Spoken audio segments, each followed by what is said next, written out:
कई डॉक्टर्स हड़ताल पर चले गए हैं। वे इस हड़ताल के दौरान सिर्फ इमरजेंसी सेवाएं ही देखेंगे। यह आंदोलन राष्ट्रव्यापी है।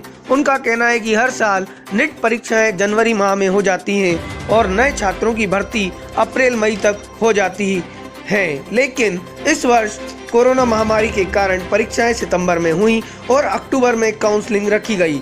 इस बीच 2 पीजी छात्रों के बैच ने काम किया, उसके बाद भी डॉक्टर्स की कमी लगातार बनी रही, जिसकी वजह से मरीज परेशान होते रहे। मैं डॉक्टर प्राची सिन्हा हूँ, RMO second year paediatric medicine में हूँ। हमारी बस सरकार से ये गुजारिश है कि प्रायोरिटी बेसिस पर नीट PG 2021 की काउंसलिंग होनी चाहिए, क्योंकि अभी वर्कफोर्स काफ़ी कम हो चुका है हमारे पास और मैन पावर कम है। और अभी जो कोरोना का 3rd वेव आने वाला है, हम उसके लिए कितने तैयार हैं वो हमारे वर्कफोर्स पे पता चलेगा। हमारे पास काफ़ी कम डॉक्टर्स रह गए हैं, तो ये एक नेशनल क्राइसिस बन सकती है। तो इसको थोड़ा जल्दी प्रायोरिटी बेसिस पे डील किया जाए, जो भी डिसीजंस लेने थोड़ी जल्दी ले जाएं, इसको टाले नहीं लिए जाते हैं तो क्या आपकी स्ट्राइक आगे तक जा सकती है? जी। क्या कदम रहेगा आप लोग का अगला? अभी हमने केवल OPD और रूटीन सर्विसेज बंद किए हैं। अगर सरकार अभी फिर भी हमारे लिए कुछ करने के लिए राज़ी नहीं है या फिर बहुत टाइम लेते हैं, तो फिर हमें इमरजेंसी सर्विसेज भी बंद करनी पड़ सकती हैं। डॉक्टर अमित टांडिया जी। मामला बहुत पुराना है और सब ने इसे अनदेखा कर रखा है। न सरकार ने ध्यान दिया, न सुप्रीम कोर्ट ने ध्यान दिया।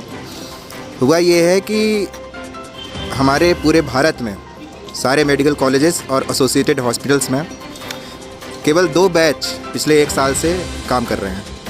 कोरोना का 2nd वेव, म्यूकरमाइकोसिस, हमने केवल 2 बैच के सहारे संभाला।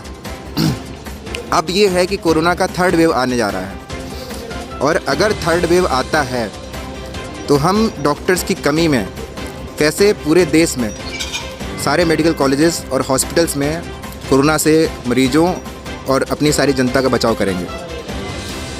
नीट PG 2021 की काउंसलिंग जो है वो पूरे 6 से 8 महीने पोस्टपोन्ड हो चुकी है। नीट PG का एग्ज़ाम होता है जनवरी में, लेकिन कोरोना की वजह से ये पोस्टपोन्ड हो गया था अप्रैल में। फिर उसके बाद ये दोबारा पोस्टपोन्ड हुआ और ये एग्ज़ाम हुआ था सितंबर में।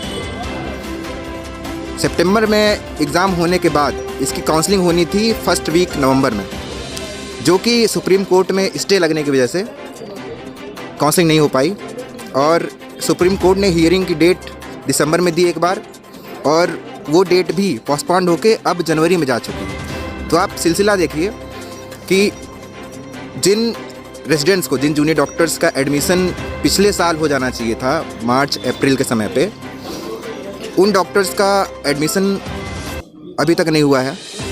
पिछले जनवरी से आने वाली जनवरी के बीच में 1 साल का अंतर आ गया है और डॉक्टर्स की इतनी कमी है, पूरे देश में कमी हो रखी है और इसीलिए पूरे देश में देशव्यापी आंदोलन चल रहा है।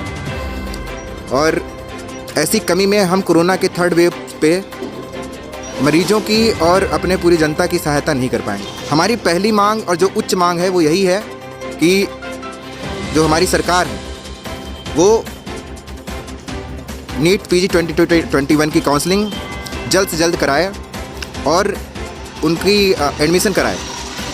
हमारी दूसरी मांग ये है कि नॉन एकेडमिक JRs जल्द से जल्द उनको तैनात करें ताकि हमारे यहाँ जो डॉक्टर्स की कमी है उसको पूरा किया जा सके। हमारे डॉक्टर्स, जो हमारे साथी डॉक्टर्स हैं, हर सप्ताह 100 घंटे से ज़्यादा काम करते हैं और पिछले 1 साल से इतना ज़्यादा काम कर रहे हैं कि मानसिक और शारीरिक रूप से ये थक चुके हैं। बहुत लोग सुसाइड अटेम्प्ट कर चुके हैं, बहुत लोग अपना डिपार्टमेंट छोड़ चुके हैं, बहुत लोग डिप्रेस्ड और एग्जॉस्ट हो चुके हैं। ऐसी समस्या में अब आप और कितने दिन तक हमको ऐसा काम कराना चाहते हैं? इससे क्या होता है कि जब हम फुल कैपेसिटी पे काम नहीं कर पाते हैं तो मरीजों को ही परेशानी होती है और हम अपना पूरा ध्यान अच्छे से एक मरीज पर केंद्रित नहीं कर पाते हैं। आप देख रहे हैं www.viznews.in। बदली दुनिया, बदलो सोच। चैनल को लाइक करें, सब्सक्राइब करें, बेल आइकन पर क्लिक करें और न्यूज़ को ज़्यादा शेयर करें, जिससे मिलेगी आपको न्यूज़ की नई अपडेट्स। www.viznews.in